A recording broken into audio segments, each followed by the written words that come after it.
Hello, so today I want to look at creating some default attribute values using the attribute create node. We looked at the last lesson how we would create matching attributes so that we didn't get this warning here in the merge and how that worked.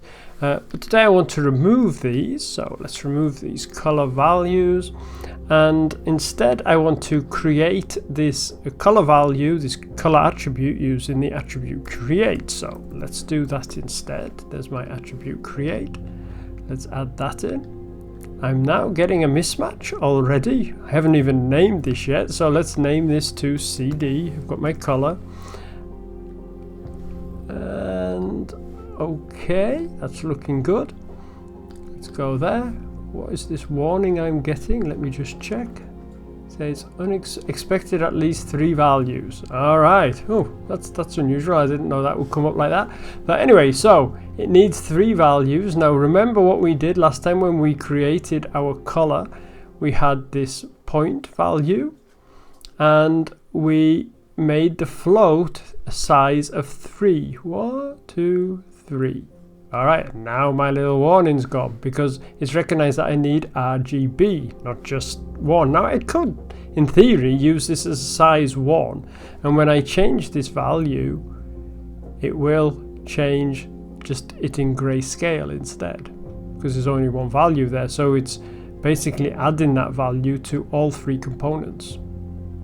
All right, but that's not what I want. I want to make this 3. I also want to change this to color so that if I rotate this around it won't make any changes to it. Now I've got it all set up. Brilliant. Now let's change the value. Maybe let's make it green. So I'll add this one. Got a nice green tube there. But this one here is black. Now why is that? If you watched the last lesson you might remember why. We have this tube points here, which are these ones, 0, 1, 0. And as we go down, as we enter, maybe it might help if I select the right node.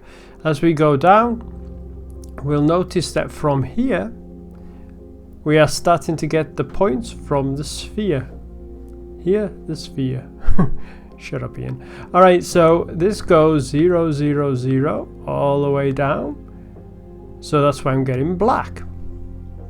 I can in fact though in this node create a default, which means that if the system has to create a default color attribute for something like the sphere that's coming into the system here with no color attribute attached to it, it will create a default. Maybe I want to make it red, so I'll add 1 red and oh, there we go. Now the default for this is red. Again, I'm doing the same mistake. I can see it's 1, 0, 0 now for the sphere. Okay, I am still getting this mismatch here, and it doesn't really matter. It's just warning again.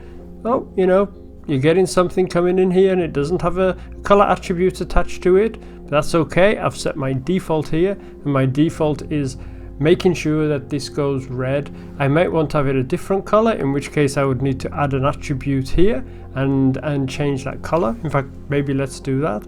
So I'll use that using another attribute create. There we go. All right, and this time another CD. There we go. Now my warning's disappeared. I've got another warning here again for the 3 values for the color. Let's make this size 3 so it's a vector. Create this into color. All right, and this time maybe let's make it blue. All right, and now we're all good. We can have a default here for red. If I turn this off, we'll see that this goes red. Turn it on. Now I've got the blue value, which is coming from here. All right. Hope I got that right. Anyway, any questions, comments or criticisms, of course, leave them below. You guys have a great day and behave yourselves. All right, speak to you guys soon. Bye-bye.